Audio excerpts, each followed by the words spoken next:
Okay, I'm trying to get this lighting good. I'll be right back.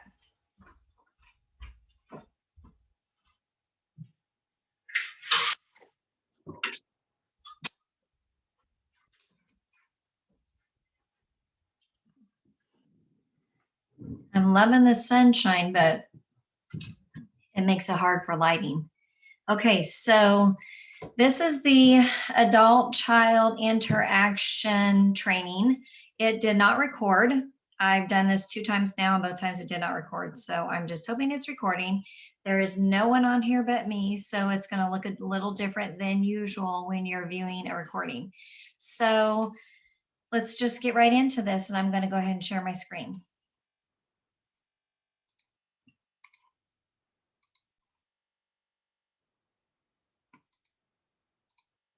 Okay, adult child interactions and guidance. So the objectives for this training are to set effective goals, to recognize the benefits of encouragement versus praise and building self-esteem, to address challenging behaviors positively, to employ positive guidance techniques, and to teach conflict resolution. So the best way, of course, to deal with challenging behaviors is to prevent them. To put measures in place that will help prevent them from happening. And there's no way we can prevent all behaviors, but there are some just basic things that we can put in place that can help with it. So, the first one is having a consistent daily schedule. I really cannot over stress the importance of a consistent daily schedule and the organization that it brings to a classroom as well as to a child's mind. The visuals are just so important with helping children to transition. Most children who exhibit behaviors, you see them most often during transitions, like moving from one thing to another, like they don't like to clean up, that's hard for them, or stop small group, or come in from outside, those types of things. So, a visual schedule that's living is very, very helpful. And by living, I mean a schedule that is. Um, Referred to consistently throughout the day. So I'm going to show you a couple pictures of a couple of different schedules. Let me pull up a different PowerPoint here really quick. This one here. So here's some pictures of a baby room schedule, and you can see how the pictures are down low. They're big, they're bright, they're attention getting. And then here's one in a toddler room. But then I wanted to show you a preschool room as well, because this one is what I want to point out to you is that it's a living schedule. So I very much prefer a horizontal schedule, and the reason for that is because that's how children learn to read from left to right. Sometimes, because of limited wall space, that's not possible, and you have to use a vertical schedule. And so that's understandable. But the most important piece of having this schedule is having it be a living schedule. So you can see here, this classroom, this is a long schedule. And so she has a lot of wall space, which is great. In some classrooms, you may have to split that up where you have a top level and a bottom level because of wall space again. But anyway, you can see she has pictures on these little t-shirts, but I want to show you the up close picture. And you see this little clip here? So this is how she makes it a living schedule. Every time they transition, their schedule helper moves that little clip from one thing to the next, and all the children look at it. So the teacher says, Johnny, it's time to move the clip. Tell us what comes next. And that really helps the children to transition. So if they're at small group and it's time to bring it to a close, but they're not wanting to close it, it really helps for children to see ahead, to know that they're not just having to end something, but they have something else to look forward to. And I brought up one other, I made a copy of one other, I will show you really quick. So here's one where you would have the two lines because they don't have enough wall space. And so you see the big blue arrow, and that makes it a living schedule. Now, this is not my favorite because the pictures are small rather than really visual, but sometimes you just do what you have to do depending on the amount of wall space. I will say the larger the picture, the bigger the visual, the more it's going to help the children to be ready to transition. Another thing that's really helpful with putting measures in place to prevent behaviors is to have consistent caregivers. Now, I understand that in childcare, that's often hard because there's just not a lot of money in childcare. And so what happens is, as the children, as the attendance goes lower, children are moved around, teachers are rotated, and sometimes that just cannot be helped. But honestly, if it can be, if you can have at least one consistent caregiver with the same children at all times, it is so helpful for those children. And I'm sure that those of you who have had to move around have experienced the difficulty that it is in having different caregivers, because even if the roles are somewhat the same, caregivers have different ways of teaching those, enforcing them, having them be consistent, right? And so that can make it difficult and confusing for the child. So consistent caregiving is really important as well. And then having the learning environment set up in a way that is appropriate for young learners, making sure there's enough space for them for the type of play that they're doing, making sure that there's enough materials, that we're not inviting arguments. And again, I know sometimes that goes back to cost and the availability and ability to purchase those materials. But as much as possible, having as many available, because we know that young children have a hard time sharing. Their brain has not developed enough yet to understand the concept of turn taking often. So taking that in consideration is helpful as well. And then having consistent and appropriate rules. That's really important too. So when we think about rules in our room, a lot of the rooms anymore call them commitments. And it's a time to help children to understand what is appropriate and to commit to doing those things. So, when creating rules, it's important that they're in child language, that in a way that a child can understand it, but also that there's not too many and they're not overwhelming to the children. I always recommend for a preschool room that there'd be no more than 5 rules in that classroom, just because it's overwhelming. We'll talk a little bit more about that in a minute here. But the key to to dealing with challenging behavior is to manage your own upset. This is the biggest key to it, to have composure. So there's a social emotional curriculum called Conscious Discipline. Many of you may have heard of that. Some of you may have not. If not, I would highly recommend that you go to their website, consciousdiscipline.com, and do some research on it. It is an incredible curriculum. And the classrooms that I work with have had tremendous success with it in dealing with challenging behaviors. But the skill of composure says no one can make you angry without your permission. Now, stop and think about that for a minute. I know if you're like me, when I first heard this, I thought, that's not true. My children and my husband can make me pretty mad pretty quickly at times. But when you really think about it, we always have a choice. We always have a choice in how we respond. We always have a choice in deciding if what they're doing, if we're going to allow that to make us upset. And so, this is really the hardest part of dealing with conflict, um, keeping ourselves composed and responding appropriately. So, some of the things we can think about when we're dealing with conflict with children is, what does our face say? Sometimes we can have all the right words, but our face says something completely different. Our face says we're really not composed, even though we're saying the right things. And children, they're smart and they respond to that. They respond to our nonverbal language way more than our verbal language. They're looking at our faces, at our expressions, at our tone of voice. So, what is our face saying? What is our tone saying? And what is our words saying with our children that are in our care? And to think about how important that is. Many of you probably can relate to having that mom face, right? That mom look. That means I'm through playing around, I mean business, and how your children respond to that. Sometimes children respond by, kind of a fearful look, a backing away. And it's not necessarily that they're afraid we're going to harm them, but that's just their natural instinct to back away. And when that happens, that takes their brain to a lower state where they can't respond in the best way possible, in the way that we want them to. So being aware of that is really important. Now, let's go back for a minute about the rules. And like I said earlier, you don't want to set too many. You want to start with just a few. And here are some simple ways that you could display your rules. You can see here that there's drawings of hands and feet, lips and ears, and they only have four rules on this top poster. Then on the bottom one, they used a friendly Mr. Potato Head, and they have five rules there.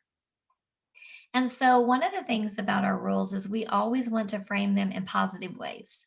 So, when they're showing the hands, you don't want to say no hitting. You want to say gentle hands or kind hands or helpful hands. When you show the feet, you don't want to say no running. You want to say walking feet. Same thing with lips, kind words, and with ears, listening ears. We want to phrase it in a positive way because what we want is we want children to think about what we want more than what we don't want. We want to focus on what we want them to do and motivate them in a positive way rather than in a negative way. And we want them to be large enough for children to see them easily across the room.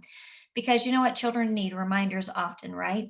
So if I tell them these rules at the beginning of the day, it is really unreasonable for me to expect that they're going to remember these all throughout the day. So when I see a child get excited and they run across the room, I'm going to say, "Oh, you forgot. Use your walking feet." And I'm going to reference the rule board to give them a visual to remind them. So referring to it throughout the day and reviewing it on a daily basis. Sometimes we think that if we review the rules for a week or two, that's enough, that the kids got them in their mind and they're not going to forget them. Well, I don't know about you, but I work for a company that I don't remember all the rules all the time. And sometimes I need a refresher. And one of the classrooms that I visit, that is honestly one of the most consistent classrooms with in terms of behaviors. They have very few behaviors year after year after year, and they just the children know what to do and when to do it. This classroom is a classroom of 5 year olds, and they still every single day review the rules or commitments, whatever you call them, at the beginning of the day, every day. And so you think, by here it is March, those children probably know the rules. They're 5 and have them well in their minds, but every day this teacher reviews them with them again. And it only takes a minute, and it really helps with the consistency of the behaviors in the room. And so when we think about setting effective rules, we went over some of these, but let's touch on them. We want to involve the children in making the rules if old enough. The rules become so much more meaningful when the children are involved in helping with that. And also, creating rules as they happen. So maybe you're not going to have all your rules up when you first start, or maybe you are, and then as you have them, you're going to make them more meaningful by drawing attention to them. Like when someone does run across the room and they fall and they get hurt, then of course you're going to check on the child first and make sure they're well, and then you're going to say, "Oh, you forgot about our rule, about our commitment. We're going to use walking feet. This is why we use walking feet. Oh, we get hurt sometimes when we use our running feet inside, and it's not safe." And so then those rules become meaningful. And explaining the rules and the why behind them, it helps them to understand. Again, we want to reinforce them throughout the day and refer to them. We want to make sure we're displaying the rules and having large visual pictures to illustrate them. One thing I've found over the years is that I can be consistent and gentle while still being firm with my rules. I don't have to have that mom look on my face when a child runs across the room. I can have a kind face and still be firm. And I find that children respond so much better when I do. When I get that mom look on my face and they either feel like, oh, I'm disappointed in them, or they feel fearful, or they feel annoyed, or frustrated, or upset, it's so much better when I can just say, "Oh, you forgot. Oops, let's do it this way. You got this." They respond so much better. There's so much more of a willingness in them. And when I break a rule, it's so much easier for me to respond when someone is supportive like that. So there's been one time in my life when I've gotten a speeding ticket. And because the police officer was kind, I wasn't as fearful. When he was walking up to my car, I was fearful. And I'm thankful that he had a smile on his face and was kind when I put my window down. It helped me to respond better. I've watched my husband get pulled over and the police not be so kind, and I've watched him respond in a way that was not so positive, with upset, not in any way inappropriate, but just, the look on the face of frustration, of annoyance, not so gentle words. And so, thinking about those things as we deal with our children. And another thing that's important is that we acknowledge the children when the rules are followed. So important. Ah, I noticed that you used your walking feet. You helped keep our classrooms safe. And I think using the words of safety is so important. So many of our children come in and truly they are not having this feeling of safety. And it's not because we as caregivers aren't safe, but it's because they haven't experienced it long enough to realize that it's a safe place. It can also possibly be because of circumstances in their life and past experiences that they've had. And so as we use these words of safety, help provide that environment that helps these children to feel safe, which is actually the optimal environment for learning. Children learn best when they feel safe. And so we want to use visuals everywhere too. How to stand in line. It's a great thing to have a picture of how to stand in line. A lot of our children, we think they automatically know how to stand in line. They don't. They come into us and they've never experienced standing in line before. And oftentimes we think that just because some of the kids can stand in line, these other children should pick up on this and clue into that. And they don't. So visuals really help with that too. And maybe you're thinking, well, the visual is the kids standing in line. But sometimes our children just don't get that. And so what many of the classrooms that I worked with do is they put feet on the floor or even just a line of tape on the floor as a visual for those children of standing in line. But it's been so successful for our classrooms that actually put feet on the floor with a child's identifying item. For instance, not just their name, because typically at first they don't recognize their name. But what many of the classrooms that I work with use is called a letter link. So if your name's Daniel, you might have a dinosaur. So you'd have your name Daniel with a dinosaur. So they put the feet on the floor with the little bit of Daniel and the dinosaur on it. And so when Daniel lines up, he knows to go put his feet on those feet that are on the floor. And it's really been so helpful and successful at teaching children to line up. That's a great visual. Another one is just having a picture of what a line looks like. And so when you think about the fact that you think maybe children should be able to see that and understand that after a couple times. So let me give you an example. I was in a classroom the other day and it's March, right? And this little boy, he was in the classroom last year and this year. And um so all the children are at the table and they're emptying glue. They're getting ready to make slime. So all the children get to take the glue bottle lid off and they're squeezing it out into their bowl and they're dumping it out. And what child doesn't want to do that, right? That's something children want to do. So all these children are doing that. And this one little boy is just looking. And it never occurs to him that because these other children are doing that he should take the lid off his bottle and do it. It just didn't occur to him. And he's been in the classroom a year and a half. It didn't occur to him until his teacher said, do you want to take your lid off and squeeze your bottle? And then, of course, he wanted to. But so sometimes we have these expectations of our children that really are not reasonable for our children and they need visuals. So, children up to 3, their brain, the right side of their brain is the one that's really developing, and that is the visual side of the brain. At 3, the left side begins to come on board more, but still very strong right brain. So visuals, visuals, visuals are so important. And so I remember when I first started hearing about visuals, and so it happened with, for those of you who are familiar with conscious discipline, Jill Molly is a certified director. And so she came to our program and began working with us. And I went into a classroom with her and we were working with this child that was having some behaviors. And she says to me, he needs a book. He needs a book that shows his schedule and what he should be doing.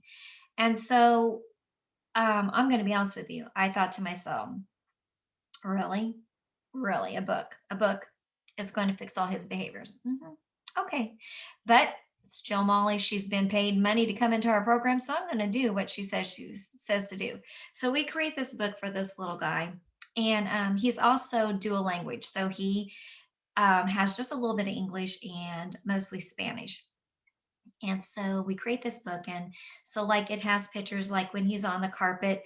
So it has a picture of him sitting on the carpet on one page. And on the next page, it has a picture of him kind of like laying on the carpet. And it has this red circle with a line through it. So very visual. That's not what we do on the carpet. This is what we do on the carpet. So I come back to visit this room a week after they've been using this book. The first thing the little boy does is he goes and grabs his book and shows it to me. And it is time to sit on the carpet. So he opens his book, shows me what he's supposed to be doing, and shows me that he's doing it, shows me what he's not supposed to be doing. Right then, there, that really left this huge impression on me about how visuals really are helpful for behaviors. See, this child not only needed that visual, he really needed the visual, not only because just his development, but also because of the language barrier. But even without that language barrier, I've seen books and visuals be successful with children because sometimes they just can't, they just need it. They just need that visual to show them what to do, how to clean up, how to stand in line, how to sit on the carpet. Um, so many things that it's helpful for. Let me go back to screen sharing here and see where we're at. Okay, so another thing that's important for us to realize is that all teachers have a code of conduct and a value system that direct the way we think about things and perceive the world. So, what we believe and how we respond to those values and ideas will be passed on to those we teach. And we often teach the way we were taught. So, when I go back to 20 years ago, when I began teaching in preschool, I came in as an assistant to a wonderful lady by the name of Sandy Cruz. And so I was raised in a very traditional home where you obey right away and, pretty strict, but very loving parents, but who also um, taught the way they were taught. And so I came in, and here's this lady, and we're in this classroom, preschoolers, and she's asking questions of these children like, do you think that was a safe choice? What do you think would be safer? Hmm. Is that a good choice? Hmm. And she's giving these children choices. And I'm thinking to myself, what is this lady doing? Why isn't she just telling them to stand in line and to sit in their chair and to crisscross on the carpet? I learned a lot that first year. I learned a lot about how children build self confidence through independent thinking, from learning, from critical thinking, from having to make good choices, from making bad choices and learning the consequences of those. I learned so much from her. But, I came in with these values and thoughts because of the way that I had been taught all these years. And so it's hard to retrain your brain. It's hard to teach in different ways, but there's so many ways that are so much better for our children. And so being open minded to those ways is very important. And so we have to recognize our values and how it affects the way we deal with children. And some of those are very good, but sometimes there's some better ways that we need to be open to. Excuse me. So, how do we view challenging children? Do we view them as bad? Do we view them as manipulative? Got something in my throat. As spoiled brats, as having bad parents? So I want to read something to you. I'm sorry, I should have had this book ready. Let me grab it really quick. I'll take this off a screen share while I read this to you. So I'm going to read this out of the Conscious Discipline book. It's all marked up because I use it a lot. And so I'm going to go here to page 37, just read a short paragraph to you. And so this says, think of the most difficult children you have had in your classroom or school. They come to school aggressive and defiant, or like me. And so this is written by Becky Bailey. So she says, or like me in the United Nations project, they show up completely shut down. Luke came to school non-verbally refusing to be greeted by anyone. His eyes were downcast and his body pulled away from the adult's welcoming hand on his back. He would enter the classroom pushing people out of the way, slinging his backpack down, and preparing to fight. It would take only the slightest provocation for him to go ballistic and be hauled out of the classroom.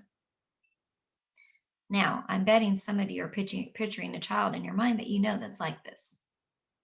Most teachers do not look at children like Luke and see a child who's asking, "Am I safe?" We see a defiant, aggressive child who makes it hard for us to teach and for others to learn. However, I want you to really think about this. No one comes to school ready to defend or attack unless he or she believes the world is not safe. How many children do you know who armor themselves to start their day in a world where, in their mind, they are surrounded by wolves? So when these children come in, children don't want to come in angry.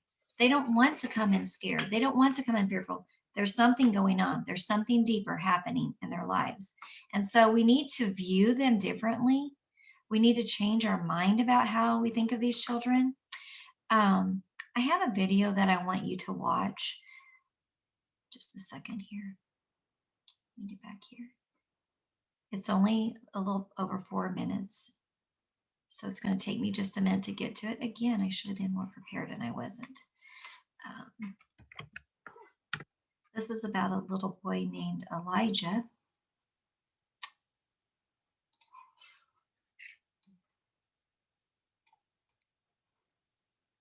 And this is on the Conscious Discipline website.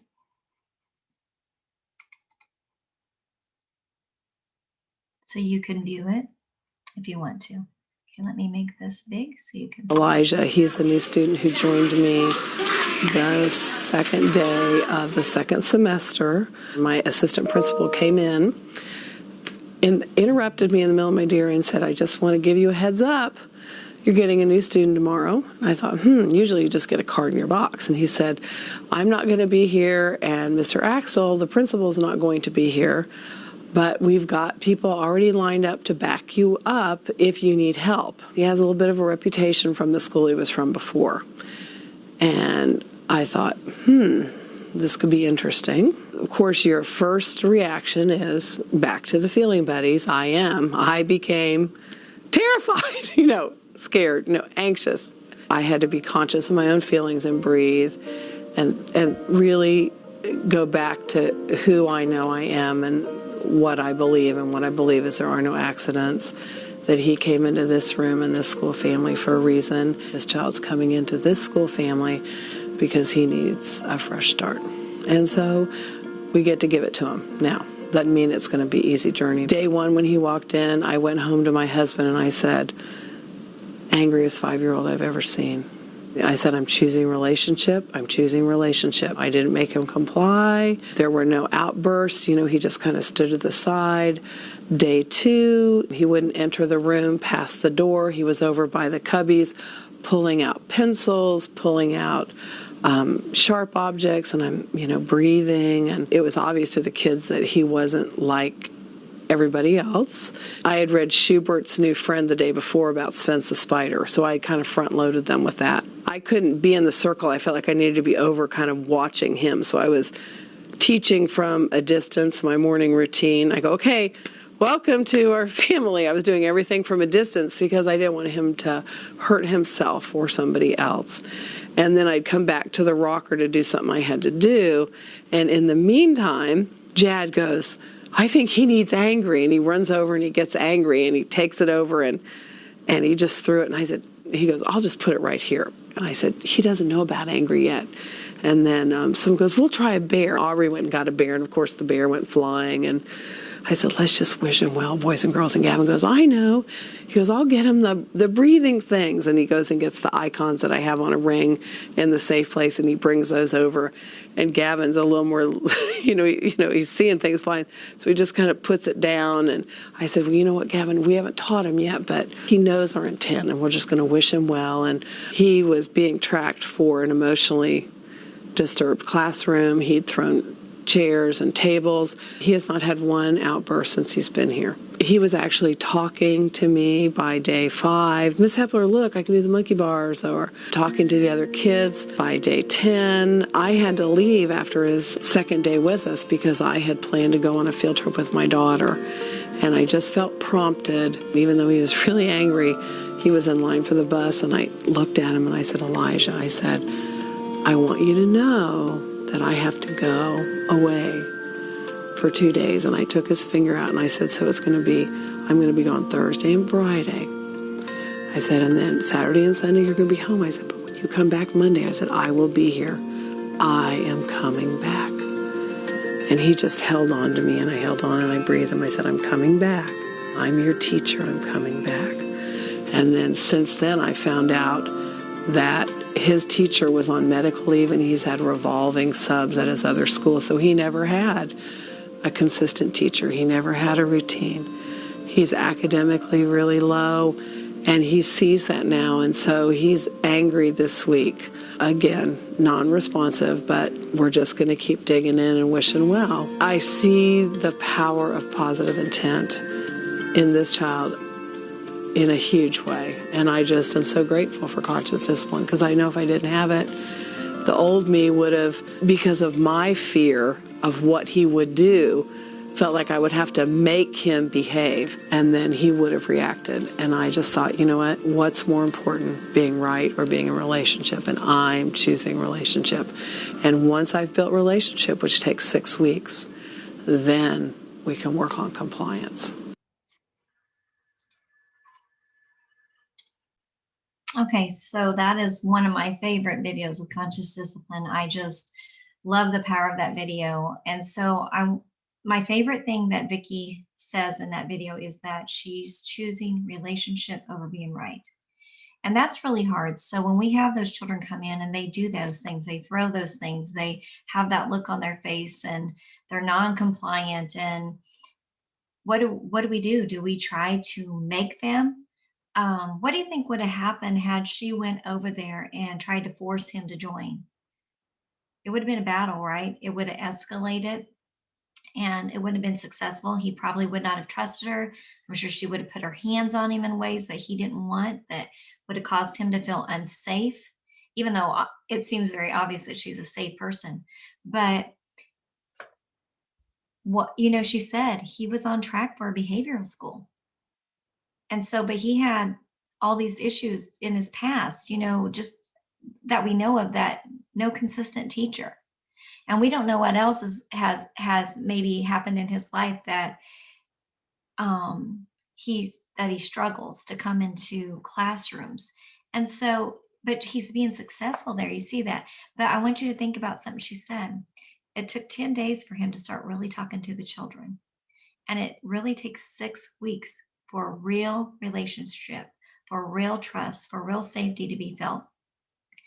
And so, are we willing to do that for the sake of our children? Or do we just write them off and let them be sent to behavioral schools or be kicked out or what have you?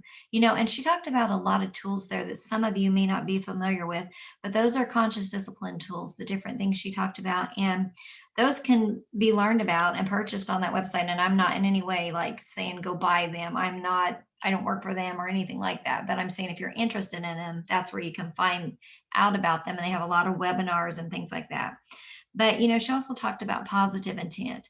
And positive intent is just believing the best in a child, believing that there's a reason behind that behavior and being willing to help that child work through that. And then did you notice that when she talked to him about when she was going to be gone, she used the visual of her fingers. I thought that was just brilliant to do that, to help him to really understand. Because if she said to him, I'm going to be gone 2 days, or yes, to get 2 days, and then you have 2 days at home, and then I'll be back. I mean, he would have no concept of that, right? But using the fingers, those visuals helped him to really understand that. And so I just really love that video. But let me get back here to the PowerPoint. Okay, so, do we have positive intent with children like Elijah? Do we believe that there is good in them? And do we choose relationship over being right? So we have to change our perception of children with challenging behaviors and the way that we deal with them. Let me read one more page to you from here, and not even a full page, just a little part. So it says, seizing conflict as an opportunity to teach life skills is integral to conscious discipline. When a child misspells several words on a spelling test, this provides the feedback that more practice or additional spelling instruction is needed, right? So when you teach things like math, spelling, whatever, and if a child doesn't get it, that just tells us we need to teach it more, right? They don't understand it yet. And we don't turn its card from green to yellow or deny them 5 minutes of recess. We teach. But this is also how we must approach daily conflict. When a child acts in hurtful ways, this provides the feedback that more practice or additional social skill instruction is needed. Attempting to remove daily conflict through administering rewards or punishment removes the opportunity for teaching social skills lessons in context.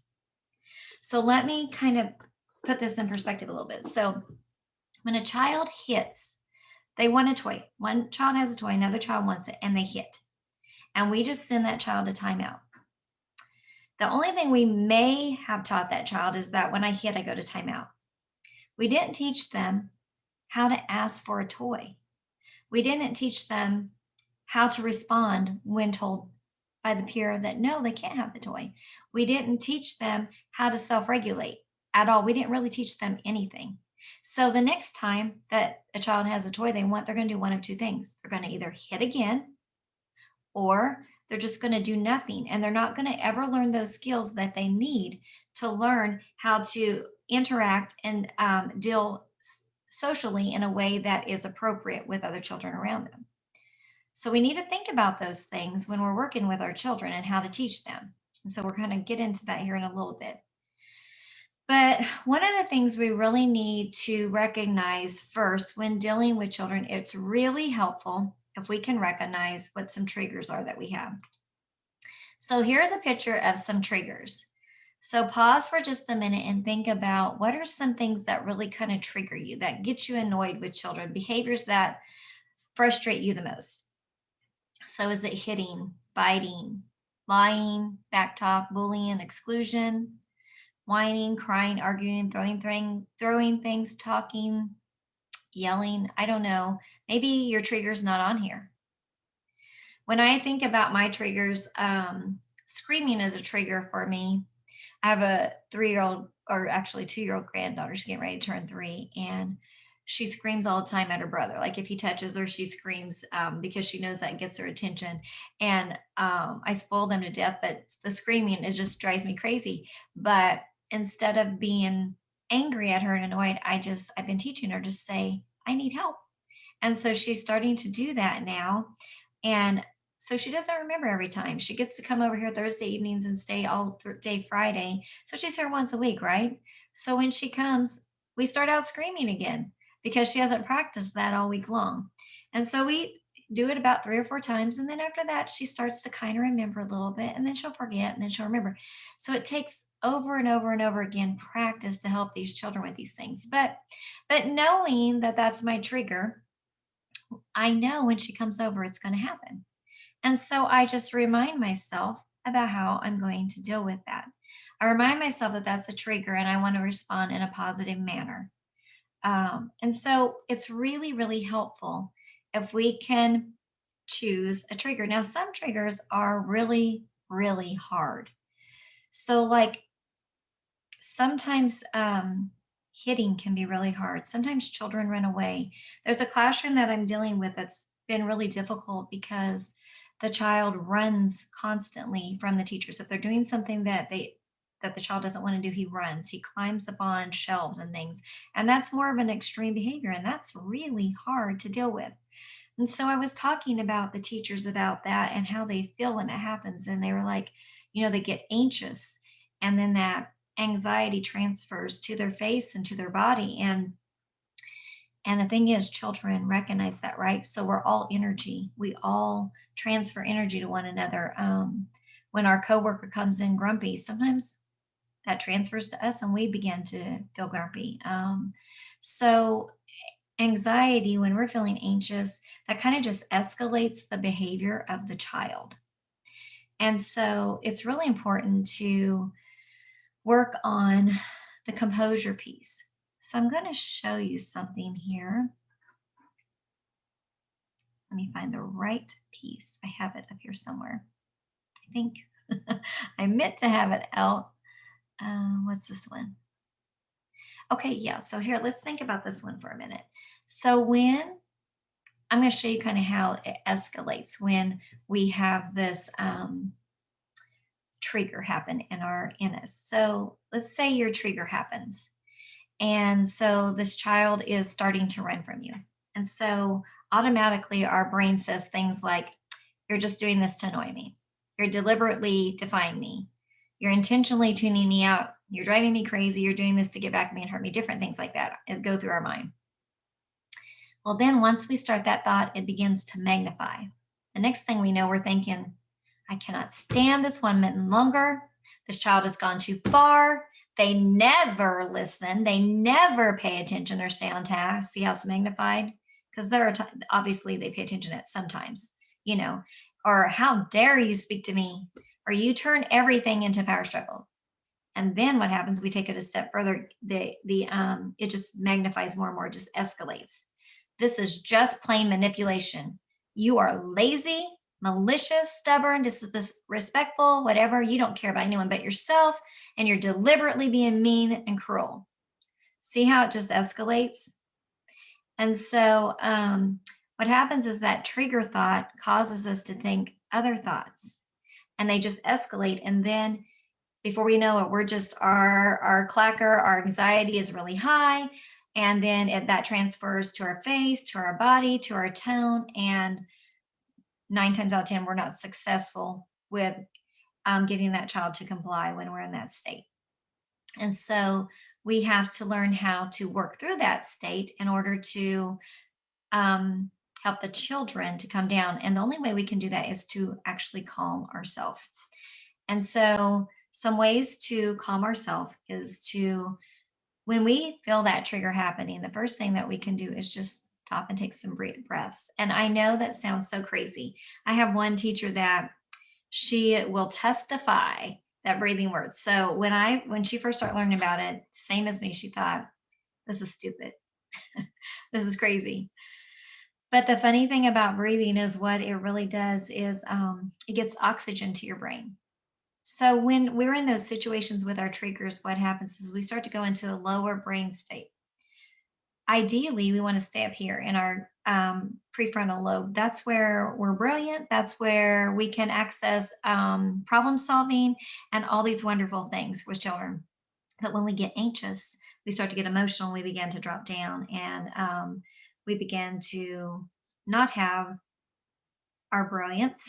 We begin to go back to, how can I make this child? How can I force this child to do things? Which we can't force any child to do anything.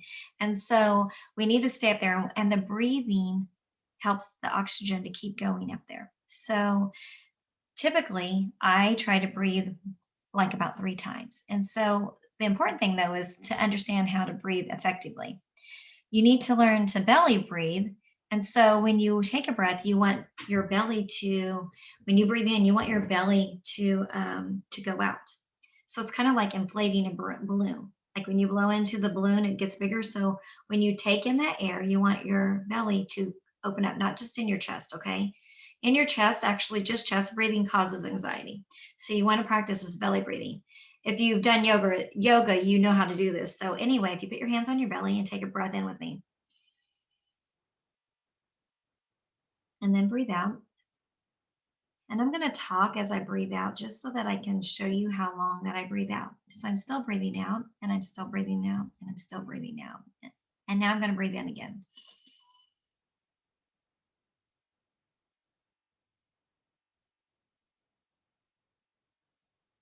Now, the reason I want to breathe out for so long is because I want to fully exhale so that I can fully inhale.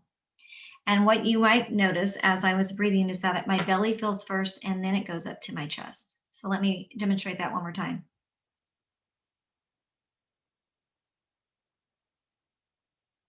Now, I know you couldn't see my belly, but hopefully you noticed that there was a little bit of a delayed reaction for my chest to fill up. So it was because my belly filled up first and then my chest. And so that is the kind of breathing that gets the oxygen to our brain. And so I always suggest that you do that like 3 times before you go to interact with the child. And so what you're doing there is you're uploading calm to yourself. The other piece of that is talking to yourself, self talk, saying, I can handle this. I'm safe. I am calm. Now, there's a difference between saying it and really being it. So you may have to breathe a little more until you really feel that. Think about, what's the worst thing that's going to happen? Child's going to keep running around the room, right?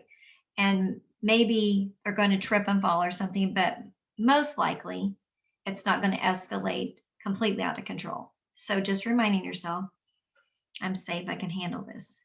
Because what you really ultimately are trying to do is calm that child. And it is absolutely impossible for you to calm that child if you're not calm yourself. And so then once you are calm, that's when you approach the child and you use a calm presence. And I'm going to go into a little bit more of that a little bit later here and kind of show you how to do that. But I wanted to talk to you about making sure that you yourself are using that active calming piece. And so let's move on here for a minute. I want to take a few minutes to talk about praise versus encouragement in building self esteem in children. And so when we think about children and how to build relationships with them, it's important that we also think about building self esteem. And there are some techniques that we can use that will be helpful. So I'm really going to challenge you probably right now in your way of thinking. I want to show you some statements about praise. And I want you to think about this. What we've learned through research is that praise motivates externally, but encouragement motivates intrinsically. So let me bring up some papers here for you to see. Okay, I'm going to read some of these paragraphs to you, and then I'm going to just talk to you about for a minute and try to have you pause for a minute and think on this. So, number 1 says, praise is like other forms of reward, which discourage children from judging for themselves what is right and wrong. Praise may lead to dependency because children come to rely on the authority figure to tell them what is right or wrong, good or bad. Now, this isn't saying that we shouldn't set standards of right and wrong with our children. Obviously, if we're teaching the children about stealing, we're going to teach them that stealing is wrong. But this is talking about making judgments about just everyday things and how it can lead to dependency. So maybe a child is drawing a picture and I say, oh, that's a beautiful picture. So I have become the authority on whether or not their picture is beautiful. And so then the child begins to look to me as to judging whether or not something is beautiful or okay, rather than making that judgment based upon their feelings about it and their thoughts about it. Because beauty is different to everyone, right? Beauty's in the eye of the beholder. So think about that for a minute. And let me go to number 2. To judge at all implies superiority and takes away from the children's power to judge their own work. Such praise is not conducive to self reliance, self direction, or self control. To the child, if the authority figure can judge positively, they can also judge negatively. So if I can say to someone, your picture is beautiful, then I also have the authority and power to say that it's not. And again, that takes away from the child's ability to judge for themselves and to allow themselves to judge beauty based upon how they see it and how they feel it is. The third one says some students are particularly adept at pulling praise from teachers by smiling or beaming, proudly showing off work, and even communicating an expectation of praise. This praise, however, may have a negative effect, such as diminishing a child's sense of worth and struggle for independence. So think to those children in your room that are always like, what do you think? What do you think, Miss Dana? Do you like my picture? Is it pretty? What do you think? Did I do a good job? And some children really need that, right? All the time. Well, that's because they have been trained in their thinking to see the teacher as the authority on whether something is beautiful, whether it's good, whether it's okay.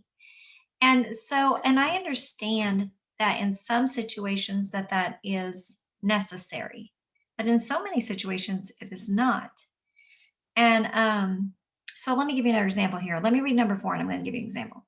Students frequently try to read or check the teacher's eyes for signs of approval or disapproval. Praise lowered students' confidence in their hours and reduced the number of verbal responses they offered. So let me go back here. Oh, I thought I was sharing those and I wasn't. I apologize for that. I will share them with you in a minute here, but let me go ahead and talk to you about that. So I think about my oldest son. So I was a young mother, a very young mother. And when I had my son, I had all these grandiose ideas about how I'd raise him in this perfect manner, what have you. And I thought, well, I'm going to use a lot of praise. And so I did. I used a lot of praise with my son, and I pretty much told him everything he did was good and wonderful and great. And he became very dependent upon that, to the fact that I remember all through his school age years, whenever he would play sports, immediately after he shot a basket or hit a ball or missed a ball or whatever, his eyes would search me and his dad immediately for approval or disapproval, constantly. He was not able to judge that on his own.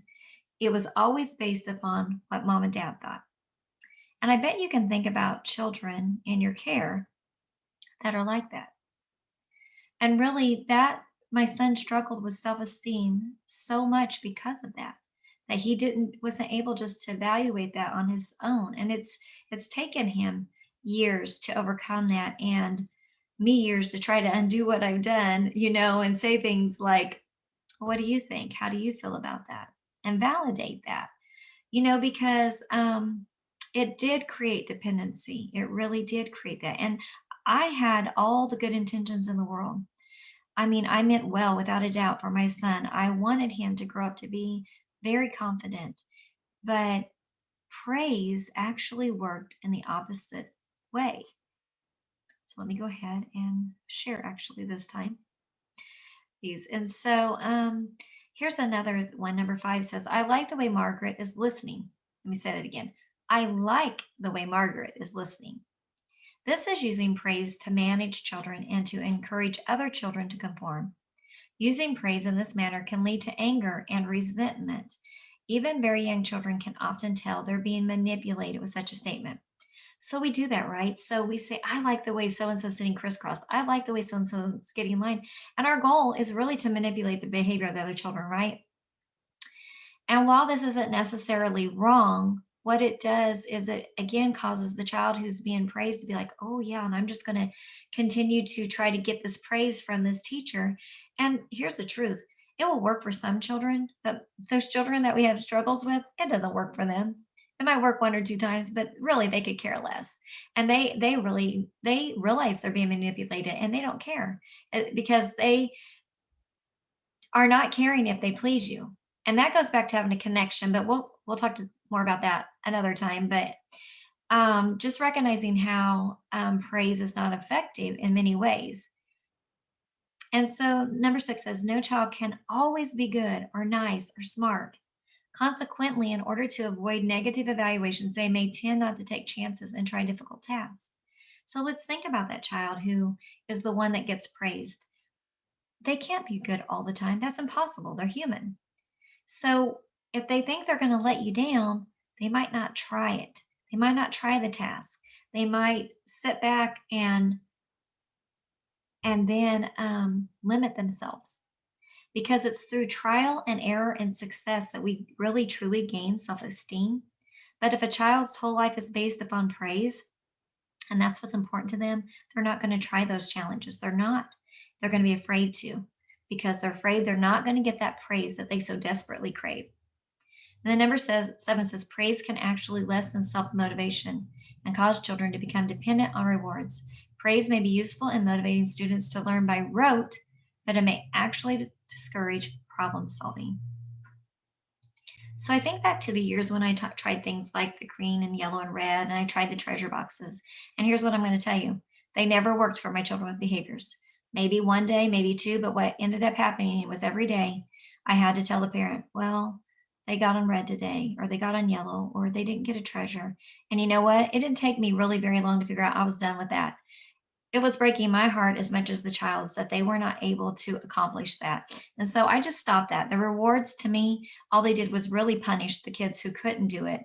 And they just taught the children who could do it that to be dependent upon those things. And so um, what we really want to do is we want to teach through encouragement. So let me go back here for just a minute and grab this paper that I want to, and then I'm going to share this with you. So we want to teach through encouragement. So, you know what? Let's stop for a minute. I want you to think about this before I teach about encouragement. I want you to think about your reaction to praise and rewards as a child and as an adult. So when you see other people receive praise or rewards, how do you feel? Do you at times feel angry? Do you feel competitive? Do you think, well, why didn't I get that reward? Or if I'd known what you wanted, I would have done it differently. Do you feel dependent upon that praise, feel manipulated, evaluated, and judged? I can think of times when I felt all those ways. I think about as a child when I heard other children get the praise, I would feel like dependent because I was like, well, I want that, but how do I get that? But also afraid because what if I didn't have the right answer? And what if I didn't get that, So it kind of held me back at times. And then I remember as I got older and as a teacher and an employee, I remember feeling competitive. At one time I had an employer who was very, very much had favorites, and it would just make me so irritated. And then I was like, you know what? I know I'm just as good as they are, and I'm just going to prove it, maybe competitive, whatever, And so that's what praise did. It really did not create a super healthy environment, to be honest. And so let's look at encouragement. So these are strategies for encouragement. So we're going to think about these in comparison with working with children. So participating in children's play. So now let me read this to you and we'll talk about how this makes sense. So we're going to take this example. There's this teacher named Becky, and she notices that these children, Allison, Graham, and Chelsea, were making pizzas in the block area. And as a way of entering their play, Becky went to the house area, called the pizza store on the telephone, asking if she could have a pizza delivered to her. So this led to many other children calling the pizza store and asking for pizza. Becky soon found herself in the pizza store pretending to take orders and help make pizzas while some of the other children delivered them. The next day, the teachers built on the children's interest in pizza by having the children make mini pizzas out of English muffin cheese and different toppings. Clearly, Becky's action greatly enhanced the play of the children. However, another adult might have handled the same situation less effectively by using praise to convey her interest in the children's activities. Upon noticing the pizza making play, this hypothetical adult might have said, "Oh, how nice or terrific the pizza was." Often I've been there. I have done that. I've walked by children playing and said, "Oh, that's nice. That's awesome. That's cool. That's terrific." Now, compared to Becky's direct involvement in the children's activities, using praise in this way would have been a halfway gesture. Becky told children by her actions that what they were doing was valued and accepted. She was responding to their interests and abilities in the most direct way possible. Her active involvement in the children's play conveyed a more powerful, concrete, and meaningful message to the children than any number of praise statements she could have made. So think about how generic that would have been just to walk by and say, "Oh, you look like you're having fun. Oh, that's nice. Oh, this pizza tastes good." But she actually got involved in their play. And by doing that, she so validated their play. She so encouraged the children. She created connections with them and a willingness in them to respond to her. So, participating in children's play is a way to use encouragement instead of praise. It engages us with the children, and engagement is so important too. I have to stop here and say, when it's work time, honestly, we should be sitting down playing with the children. I know that's hard. I know we have a lot of paperwork. I know we have things we have to get done, but 50% of your behaviors will go away if you're sitting down playing with the children. You may not believe me. I didn't believe it when I was first told until I started practicing it, but it truly happened as I began to sit down and play with the children, the behaviors lesson, because guess what? They were playing with me and I was playing with them, and we were all engaged together with play rather than with the conflicts. And so, engaging, that's a great way to encourage. Another way is encouraging children to describe their efforts. So, for example, here's a teacher that tells Joseph his painting is beautiful. Now, there's several potential problems with this teacher's statement. First of all, again, beauty's in the eye of the beholder. So, what does beautiful mean to Joseph? Now, let's just be honest. A lot of little boys don't want their pictures called beautiful, so that could be a problem in itself. But for many children, similar words like terrific, good job, and super are not specific enough to be meaningful to the children. A second issue is that this statement, however positive, is still an adult judgment that sets the teacher up as an authority. And what about the child on the other side of the easel from Joseph, who's also painting a picture? Praising Joseph could lead to this other child to seek that same kind of praise, right? They're over there, oh, she said his picture's beautiful. I want her to say that about mine. Teacher, what do you think about mine? So here's the alternative. The alternative is to encourage Joseph himself to describe what he is doing, how he's doing it, and anything else he finds important. So let me tell you what my go to is. My go to is always tell me about it. Tell me about your picture. Tell me about what you're building. Tell me about what you're doing. So it's way better than even guessing what they're doing. So instead of saying, it looks like you're drawing a dinosaur, or it looks like you're building a garage, oftentimes when I've said that, I'm wrong. And then that's just discouraging to the child too. It doesn't validate what they did. It causes them to feel frustrated because you didn't see it the way they saw it. And so let's put this also in, well, let's wait just a minute on that. So asking these kind of questions, making these kind of comments, tell me about it, allows Joseph to describe it himself. There's a lot of cognitive thinking that happens with that. When you say, just tell me about your picture, then he has to really think about his picture and what he's done and use those cognitive skills to describe it. And as he does that, he's going to become more aware of what he's doing. And it's going to open up opportunities for you to ask questions about it and to make comments. So if he says, well, I made a dinosaur, I'm going to say, oh, you did make a dinosaur. I noticed that you used the color green. What else did you do? Then he's going to have to think about it. Well, I made a long tail, or I made big teeth, or whatever. And I might say, well, how did you make the long tail? Well, how did you make the long teeth? What made you think that it needed long teeth? These kinds of questions. These are way more effective than praise. Way, way, way more effective than praise. So let me tell you really quick. Let me stop for share for a minute. So I had this little girl one time. I walked into the classroom, and the first thing she did, she has this dress on and she starts doing this in front of me with her dress, right? So it's really obvious. She wants me to say, your dress is so beautiful. You look lovely and all this. And so, but I didn't. I said to her, you have on Minnie Mouse today. Your dress is pink. Minnie Mouse is on your dress. And then your shoes have Minnie Mouse too. And so here's what happened as I'm saying that. She starts looking, she's going, and then she goes, yeah. And let me tell you something. That was way more effective than if I had praised her. See, if I had said you're beautiful, then every time that's what she's going to need to hear. Instead, I drew attention to what she's wearing, validated her, caused her brain to start working and thinking about things. And it was all was well. She was just as happy. And she didn't need me to tell her that she was beautiful. She could make that choice on her own. She could decide whether or not she loves her Minnie Mouse dress or not. She didn't need me to decide that it was a great dress to wear. See the difference there? Okay, so let me share this last way. So acknowledging children's work or ideas by making specific comments also is a way to use encouragement. Instead of saying the generic things like good job, great job, awesome, cool. So let's think about this previous session. So the adult often finds it appropriate to make a direct comment on the child's work. So again, they may say things like beautiful, nice work, good job. But we should make specific reference to things. So for example, instead of saying how pretty, we could say something like, oh, on the top of your paper, you have blue stripes, and on the bottom, you have red stripes. Instead of good job, you could say, this is the first time that I seen you put that puzzle together, Donnie. You worked on it a long time.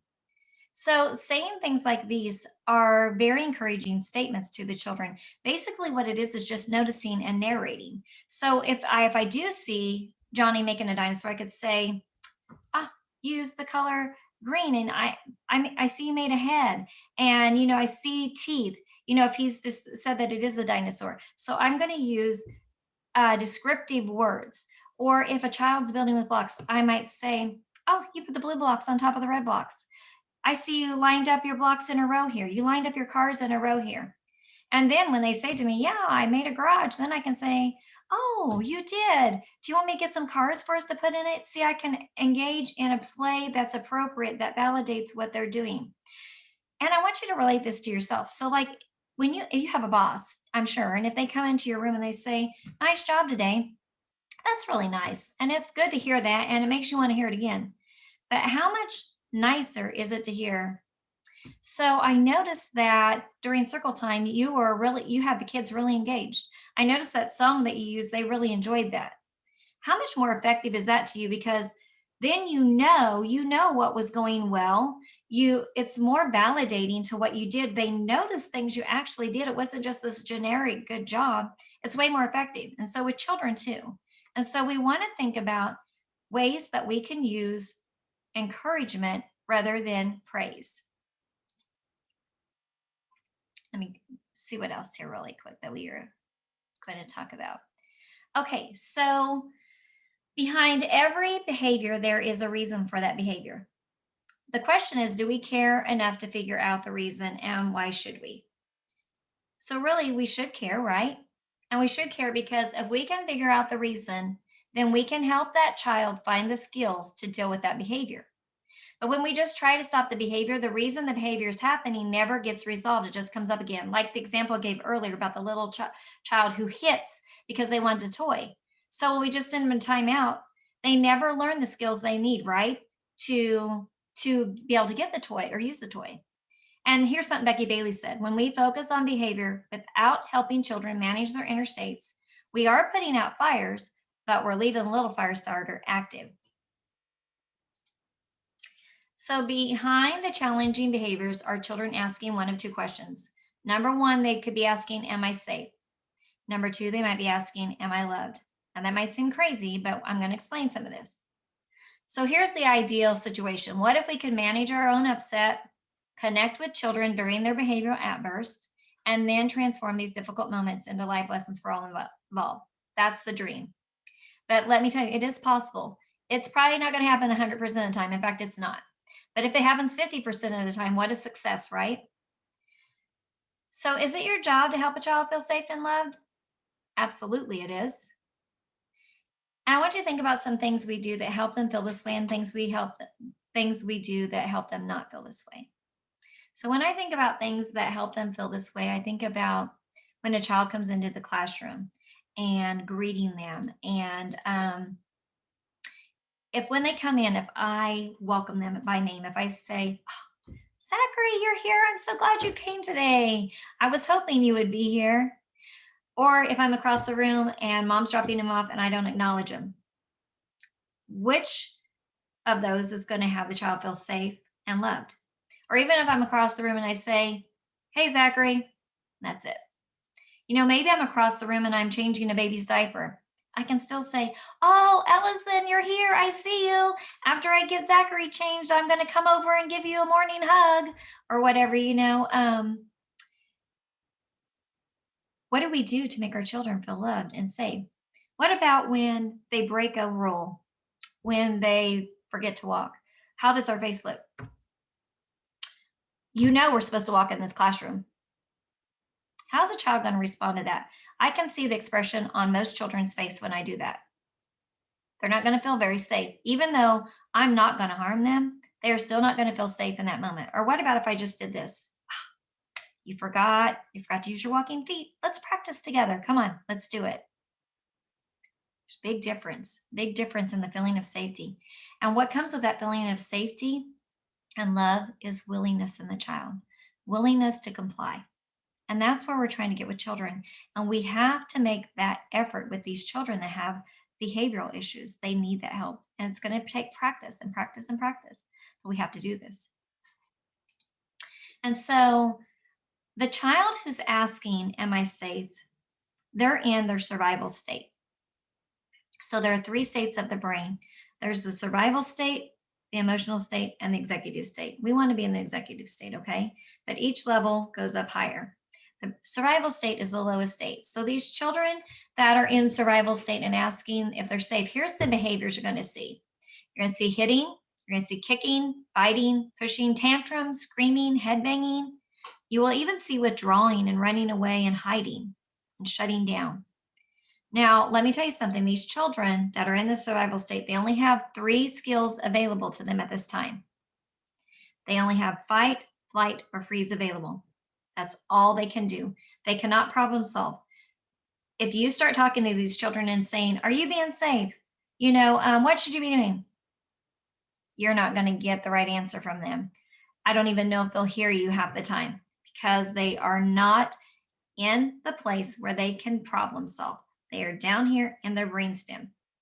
And the only way you can get them up here is through the feeling of safety. That's the only way. So when you have that kid throwing a tantrum, throwing a fit, screaming, going over to them and saying, stop screaming right now. There is nothing wrong with you. You are perfectly okay. They're not going to get better. Now, you might have some kids that you fear into stopping, that because they fear how you're acting, they might stop, but they didn't really get out of that state. The only way to get them out of that state is to be calm. Remember, I took you through the steps earlier of breathing, of uploading calm to yourself, and then downloading calm to them. And that's the only way it's going to happen. And oftentimes those children don't want touched. And so it's a process. It's a process of my face being open, my face saying, I care about you, I'm safe.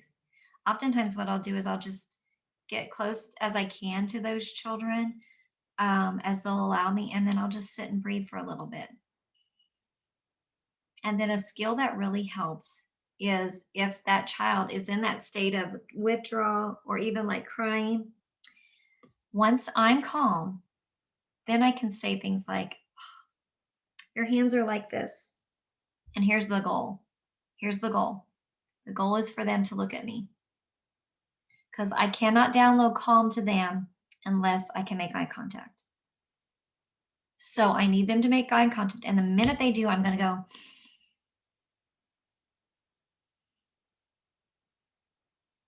I'm probably going to do it again. And they're down here, right?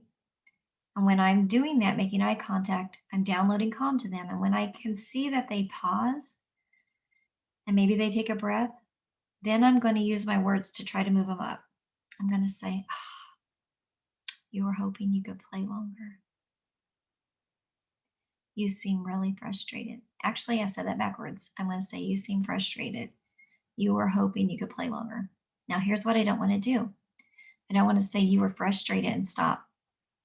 Because if I say frustrated, they're going to stay there. They're going to stay in that frustrated moment. They're going to be, yeah, I wanted to play, blah, blah. But when I say you were frustrated and then I say you were hoping, what that does is it automatically begins to move them up a state. Because then they're focusing on a higher state. So you were hoping you could play with toys longer. And then I'm really empathetic. I know, I was hoping that too.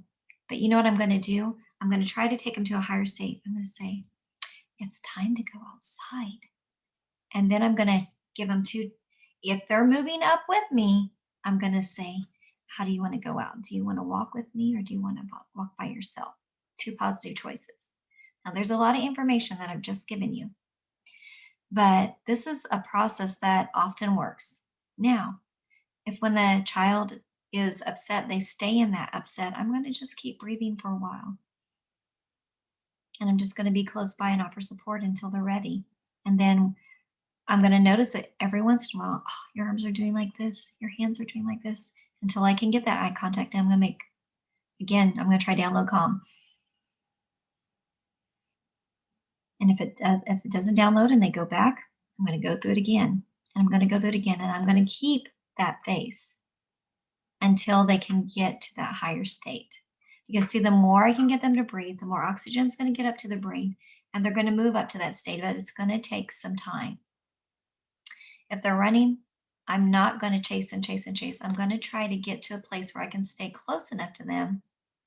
They can see my face and I can breathe. And they run again. I'm going to try to get as close as I can in a subtle way. And I'm going to be non-threatening. And then hopefully I'm going to get to a point where as I reach my hands out, they'll come to me. It's a process. But the big thing is keeping calm so that you can download calm to that child so that they can move up into a state where that they can problem solve. So that's children asking if I'm safe. Then you sometimes have children asking if I'm loved. So these are children in their emotional state. And so this gets triggered when things don't go their way. So in this state, you'll see things like name calling, screaming at you, blaming, denial, manipulating, the I hate you, you're stupid, I'm not going to, just all the verbal language that's not appropriate.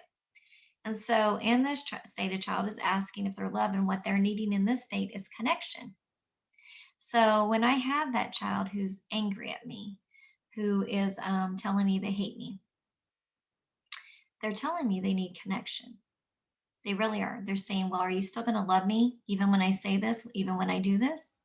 So I'm going to try to find a way to connect with that child. Empathy is a great way to do that. I'm going to start again kind of the way I did. You seem really frustrated. You seem really angry. You were hoping that we could play longer. You were hoping that we could do small group longer. I know it's really hard. It's time for large group. I'll go with you. Would you like to hold my hand, or would you like to hop over there? I'm going to give them some choices. I'm going to give them time, but here's what I'm going to do. After we work through that, I'm going to make lots of efforts to connect with that child at times when it's not in high emotional states. I'm going to spend time with that child. I'm going to be present with that child. I'm going to do playful activities with that child. I'm going to be really present and responsive to that child and their needs. So again, I'm going to work through that by being empathetic, by understanding. A lot of times I do that with children who are having trouble coming in from outside. So you seem upset. It's really hard. You were hoping to stay outside longer. I really was too. I love playing outside. It's time to go inside and have lunch. I think I'm going to eat my apples first. Are you going to eat the apples first, or are you going to eat the soup first? Whatever, but trying to bring them up to that higher state and get them into a place where they can problem solve and make choices. So being aware of those things, that's really what's needed with the children. And I've seen it be effective over and over and over and over again with children that go through these states when we respond to them in these ways, rather than stop running, get in line, you know better than that. So the other day I was with this classroom, and this little boy ran outside and wouldn't line up, and he actually ended up going underneath a table that was against the wall. And I knew that he was in his survival state, and that if I went over there aggressively and tried to get him out, that it was just going to escalate. And so I'm not going to lie to you. In my mind, there were some thoughts that passed through my mind, frustration and how am I going to get him out of there? But then, you know what I did? I took a breath. And I reminded myself, I can handle this. I can. It may take a little time, but I can handle this. And so before I bent down to see him, I reminded myself to change my face. So when I bent under there, he saw this. Right? So if he saw this, what do you think he would have done? He would have just crawled under there more, right? Maybe kicked at me, but instead he saw this. And I said, you're feeling frustrated. You want to stay outside longer. And I said to him, I wanted to too. I love playing outside. I said, but we have to go in for lunch. And then what I did was I just put my hand out. And I said, do you want to hold my hand? Or do you think you want to go in by yourself? And believe it or not, he got out from under that table. He held my hand and he walked in with me. Now, I'm not going to tell you that works 100% of the time. Sometimes it takes a little longer. It really does. I've seen it take 20, 25 minutes before, but just the teacher persisting, keeping that calm face, got that child into that safe state out of, and got them to go in. But it will work and it can work. It can be effective. And listen, if it only works 50% of the time, right? But what he saw is he saw a teacher who wasn't angry at him, a teacher who understood it was really hard. It's hard for him to go in when he wants to stay outside. That's just a hard thing, for 3-year-olds. What about us? Sometimes we have activities we want to do, right? And we don't want to quit. And then so we, of course, in an adult state, a lot of times make the right decision, but what if we don't? What if we watch TV a little too long and then we can't get up so good in the morning and so we're grabby? Or what if we I don't know, my mind's a blank right now. But I think about, okay, so like I think about, like, let's say like I'm a crafty person. I'm really not, but let's say I am. And then I have all my crafts out on this table and I'm creating a spring wreath or something. And I get it like halfway done. And then my husband comes in and said, let's eat supper. I've got supper ready. It's time to go. And he clears off all my stuff. I'm going to be a little bit annoyed. I worked really hard on that and I wasn't ready to quit. And he just said, it's time to quit. As an adult, I'm not going to respond really well to that. So why do we expect children to? That's going back again to the schedule, why it's so helpful, that visual, giving them that, and also not having expectations that aren't reasonable for our children and helping them just to work through these things. And so let's see here. So again, trying to make the child feel safe and loved. We need to build trust. We need to be consistent. We need to use these connecting rituals with children. We need to notice children. We need to notice their faces. Oh, your face is telling me that you feel aggravated, that you feel frustrated. Let me help you. We need to build a sense of a classroom family. So, again, going back to conscious discipline, they have lots of tools that help with that. Things like a classroom tree, things like kindness tree, a classroom jobs, things like I love you rituals. Those are the best things for connecting. What they do is they create um, an experience that whether you are present, where you're playful, where there's eye contact and there's touch, and all of those things breed connection with children. And they need to be happening. So you also want to look at your environment and think about things that would change, that you could change that help it feel safer to the child. Again, having that regular routine that they can count on. Some children don't have a consistent routine at home. Some children go to bed whenever they want to. They don't have a specific time every night when they eat. Sometimes they eat at 5. Sometimes they eat at 9. Sometimes they go to bed at 8. Sometimes they go to bed at 11. These different things. And children, that routine creates an environment of safety for them. Teaching children problem solving skills, being patient and being willing to teach that same skill over and over and over and over and over and over and over. Helping them develop their self-regulation and using opportunities in the classroom to teach this. So I kind of talked about earlier about the child taking the toy away, and we're going to go through that process in a minute. But so actually, let me bring that up now. So I'm going to share my screen again. I want you to be able to see this. So this is called the 6 steps in teaching conflict resolution. So the way that you do this, you approach situations where there's conflict calmly. So of course, if it's escalating between 2 children, you want to place yourself between the children, and you definitely want to be on their level. You always want to use that calm voice. Again, you want to take the time to calm yourself before you come and use a gentle touch and remain neutral. You don't take sides, even if there's a victim and what you might perceive as a bully. You want to acknowledge feelings of the children about how they feel. You want to gather information, restate the problem, ask for ideas and solutions, and be prepared to give follow-up. So I'm going to give you an example. So again, let's go back to the situation where there's 2 children and one took a toy from another one. So the first thing you want to do is you want to get over there quickly, right, to diffuse the situation. So hopefully you're breathing as you walk over there and reminding yourself that you can handle this. So you get in between the children, and here's my go-to again. My go-to is always something happened. And I'm always going to address the victim first. Now, in the past, I didn't. When I first started out teaching, I was always addressing who I perceived the bully to be. I was like, oh, that was hurtful. That was mean. Look how you made that child feel. Look at their face. You hurt them. That was mean, and basically degrading the child to punish them.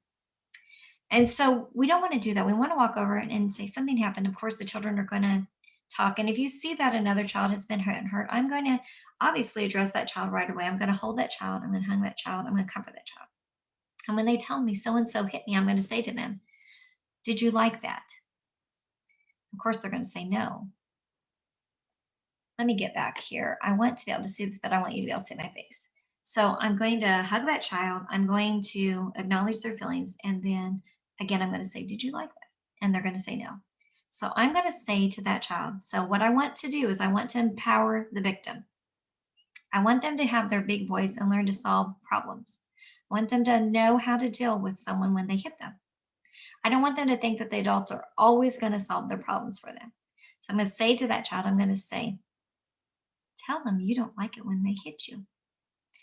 And so sometimes the child's going to say, I don't like it when you hit me. And I'm going to say, use your big voice. Say, I don't like it when you hit me. And I'm going to encourage them to use their big voice and look at that child and say, I don't like it when you hit me. Now, for a minute, let's pretend that this child is listening, because I know that doesn't always happen, okay? And then when they say that, you're also going to teach them how to tell a child what to do. So you're going to say to them, then you're going to say, tell them to ask next time. And so they're going to say, ask next time. And then you're going to have them practice it one more time. You're going to say, let's practice one more time. Say, I don't like it when you hit me. Ask next time. So they're going to do that, turn and say that. And then I'm going to turn to the child that harmed the other child. And I'm going to have positive intent with this child. And again, my face is not going to be angry at this child because this child is missing skills. I'm going to say to them, you wanted the toy that your friend had. You didn't know how to get it. And when they didn't give it to you, you just hit them. I'm going to say, next time you want the toy, ask for the toy. Let's practice now. And I'm going to say, ask your friend if you can play with the toy. So I'm going to have them practice and they're going to ask that. Okay. Now this friend is probably going to say no.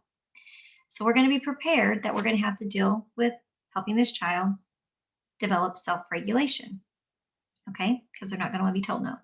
So this child says no. When this child hears that, we're going to say, oh, you were hoping they would say yes and that you could play with that toy. Ask them if you can play with it when they're done. So they're going to ask if they can play with it when they're done. 9 times out of 10, this child says yes. If they're understanding the question, they will say yes. So then I'm going to turn back to this child and I'm going to say, you get to play with it when they're done. What are we going to do while we're waiting? And I'm going to help that child find something to do and involve them in it so that they can wait appropriately. Now let's go back. Let's go back to this child and they're upset. So sometimes this child runs away, right? Because they think they're in trouble. So I'm going to go ahead and calm the victim and help them. And I am going to say, did you like that? And they're going to say no. And I'm going to say, well, next time, tell your friend you don't like that. And if I think that that child is approachable, I'm going to take that child over and practice. And if that child's not approachable at this time, I'm going to wait until that child calms and is approachable. And that I know that we have a hard time with that we want to take care of this in the moment. But if that child has run away, where'd they go? Down in their survival state. What are their options? Fight, flight, or freeze. Are they going to hear anything I say? No. It's going to be null, nil, void, not worth anything, right? So I am going to let that child calm. And if they're not able to go over there and just start interacting, doing something else, I'm going to go over and help them calm, like I went through with you. Again, with the open face, bringing them to a place of calm. And then when they're calm and in that executive state, I'm going to go again and get the child, that's the victim, and I'm going to have them use their big voice at that time. And I'm going to take that child and then the other child through the steps again. And I may even take this child through those steps before getting the other child. So if I get this child in a state of calm, then I might take that time to say to them, you were hoping that you could play with that toy. And when they didn't give it to you, you hit them. And then I'm going to say, next time, ask if you can have the toy. And then I'm going to say, let's go practice. And then I may take them over and have them practice. And then when we're done practicing, then I may then at that point take the other child there and say, and you didn't like it when they hit you, right? Tell them next time, say, remember to ask. And that reinforces what I've just taught, right? And so you can reference these 6 steps of conflict resolution. Let me show them to you again. And so if you have your camera and want to snapshot that, you can. It's very helpful. Okay, so this is the training on adult-child interactions. I'll be posting it very soon in Edmodo.